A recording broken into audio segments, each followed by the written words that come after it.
Hello, hello. All right, guys, today in this video, I'm going to run you through RepView numbers. RepView, for those that don't know, is a website that collects salary data for sales jobs and salespeople, right? So in order to get the data out of this site, you have to be a salesperson working at a tech company. You've got to leave a review on the company, tell about your salary, and you get access to everything else that everyone else has said at a bunch of different organizations. So it's definitely better data than Glassdoor because it's just focused on sales, sales management, as well as development and sales executive. So got all the roles, all the main sales roles for all the companies. So really rich data here. We're going to dive in today, but before I do, I want to explain a couple of things to the newbies out there. So in sales, in technology sales, they break up the market a bunch of different ways. One of the ways that they break up the market and the roles is by the nature of the job. Okay, so you've got two main types of jobs. You've got development jobs and you've got closing jobs. And the development jobs tend to be the entry level. That's where you're taking a lead and developing it into something that someone can go and close. So you're taking somebody that, may have clicked on the website, the company website, and, requested more information about a certain service. Okay, you're going to basically take that information, you're going to reach out to that person and you're going to have a conversation. You're going to inquire about what got them looking on your website, on your company's website. You're going to ask them questions. You're going to better understand their needs. You're going to better understand the problems that they solve. You're going to better understand who they are and what they do. And from there, you're going to qualify that opportunity and pass it off to somebody in a closing role. Okay. Now, the first role that I mentioned, the development role, they have several different names, from BDR, standing for Business Development Rep, to ADR, standing for Account Development Rep, to SDR, standing for Sales Development Rep. It's all the same thing. It's a development role. Okay. Now, in the development role, you're going to qualify that opportunity and pass it off to somebody in a closing role. Those closing roles are typically known as account executives. Okay. And so account executive, focuses less on the development and more on closing that opportunity. They'll also work to manage those BDRs and explain to those BDRs how to find opportunity, how to qualify opportunity, how to really help a prospect understand their needs better. But the main priority for an account executive is to close the deal, to get a signature, and to facilitate a transaction. Okay, the other way that these sales jobs are broken out is by segment. Okay, this is really important. There are three main segments, and you really need to understand this before you dive into the job market, because it's going to save you a lot of time. Okay, there's three main segments. You've got SMB, which is SMB, mid-market, and then enterprise. And these segments differentiate the size that a particular company sells to. So SMB stands for small and medium-sized business. I actually work in SMB. So that means my reps all sell to small and medium-sized businesses. We sell smaller deal sizes. So they're only a few thousand. Our average deal only costs a few $1,000s per year. These deals are very easy to implement.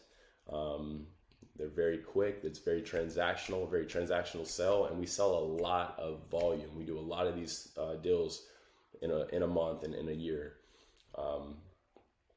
Next up, you've got the mid-market space, right? And so mid-market segments are selling to bigger companies. These are companies that have, hundreds or even maybe thousands of employees, millions of dollars in revenue. These deals are going to be bigger than your SMB, easily tens of thousands, if not hundreds of thousands of dollars in deal value. And then also it's going to take you, start to take weeks and months to implement these. And so they're going to present some risk to the company that's actually purchasing the solution. Okay. So it makes it harder to sell, makes it take longer to close one of these deals. The sales cycle tends to be longer. Okay, you'll sell less of these deals per year. And then finally, you've got enterprise. Enterprise is the top dog. Okay, those are the folks that are selling solutions to massive multinational corporations. all of these deal values are definitely going to be 6 figures, some 7 figures. The projects are going to be really complicated. They're going to usually involve multiple departments within the company that all have to be in agreement for a deal to move forward. You're going to see many months of implementation once they actually agree to buy the software, and even ongoing implementation for months and even years afterward. Up at the enterprise space, you can easily make $150,000, $200,000 in your base salary alone, but you might only close 1 or 2 deals a year, or you might even go 2 years without closing a deal. They'll pretty much never hire you entry level to sell enterprise. So, don't waste time. If you see that the role is looking for looking for an account executive or a closer for an enterprise segment, don't apply. Don't waste your time. So real quick, I want to point out some things. So we're going to look today we're going to focus on SDRs, so development roles in the small and medium business space. I'm going to look at development, and I'm going to look at account executive, because the beautiful thing about working in small business is that if you work as a sales development rep for 1 to 2 years, you can get that promotion up to account executive, where you're closing deals and helping develop a team of SDRs. Okay, and you can make a lot of money as an account executive in the SMB space. So real quick, let me show you what that looks like. We're going to start off by going here to SDR. Now there's 3 different components that you've got to understand. The first is that base salary. Everyone gets that. That's what you get paid regardless of your production. Okay, this median base salary for SDRs is $55,000. That means half of the SDRs that reported salary data made more than $55,000, and half made less than $55,000. The next one you need to pay attention to is median on-target earnings. On-target earnings are what you would expect to make if you hit 100% of your sales quota.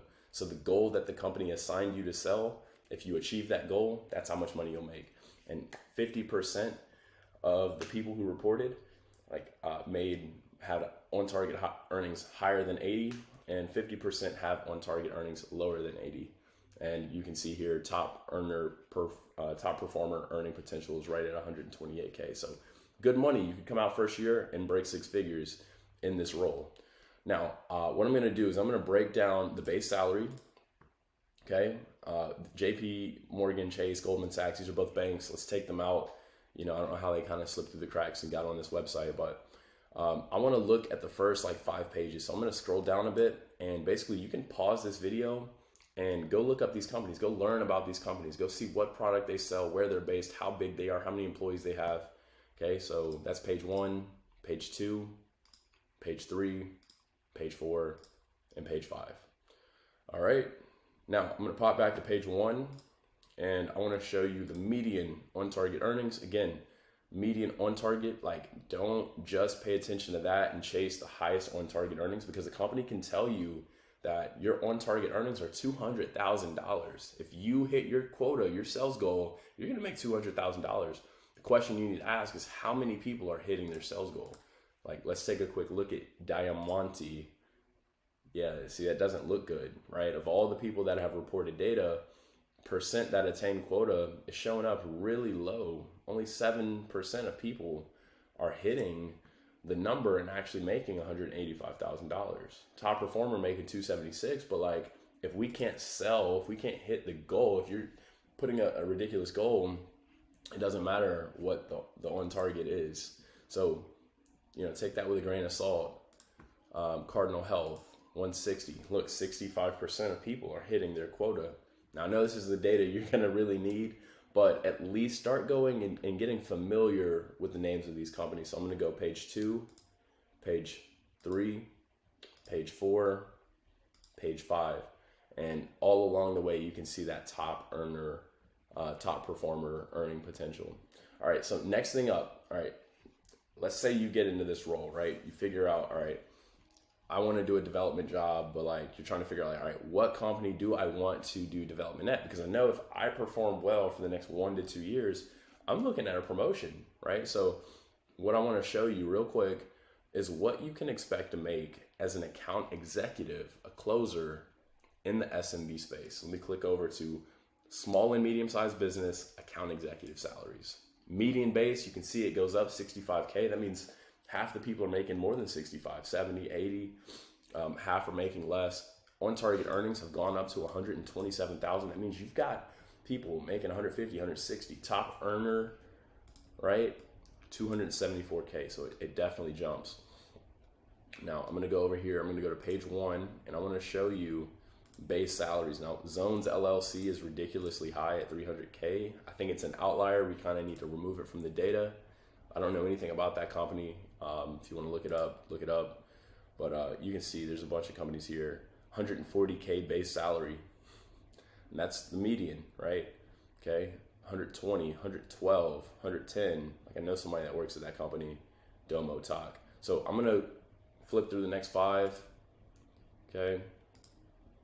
Again, take a second, pause this, and go do the research. Take a few of these companies per day. Make a list of all these company names right here. Start making a list. Pause the video, make a list in Excel, and then attack 2 or 3 of these a day that you're going to go look up and do some research. Do some basic research. Figure out, hey, what is the main product that this company sells? Where is this company based? How many employees do they have? Are they publicly traded or not publicly traded? And maybe take the time to read a few reviews, go check out the website, go check out the company YouTube, just learn a little bit to get familiar, start getting familiar. Here's page 4 and here's page 5. Like I know it's a lot of information because there's a lot of company names, but this is just a small taste of the kind of research you're gonna have to do anyway. If you're selling to companies, you're gonna be getting familiar with companies. So, as you're on the job search, like get comfortable going through a list of 100 names and starting to learn about it, because that's actually what you're gonna have to do in the day-to-day. So that's the base salary. You can see a lot of them are kind of right around this 75K mark. Flipping back, I wanna show you OTE real quick. Again, Zones LLC, crazy high OTE, but we got Federated Insurance at a 280,000 on target earnings. Top performer making 1.2 million. I definitely believe that there's a lot of money to be made in insurance. DataRels, 240K, 230K. So you can see you're making high 1s, low 2s, at the top companies. And then as we flip along, you're over 150 for sure. Because again, this is median on target. Half the people, their on target is a little higher. Half the people, their on target's a little lower. So here are those company names for you. And then of course, along the way, you could see that top earner potential, $1 million at Lob, making big money over there, and it looks like they're hiring. So that's some good info. Anyway, hope this video was helpful. Look, I know it wasn't as comprehensive as I'd like it to be, but hey, if you have questions, leave them down in the comments. Like that's what this is all about. I'll check them out. I'll respond. I'll get you an answer. I hope this is helpful, as you start doing research and figuring out where you want to work, but focus in on those sales development roles in the SMB or mid-market space. That's where you have your best chance to get your foot in the door if you don't have prior tech sales experience. That's it. Talk to you guys next time.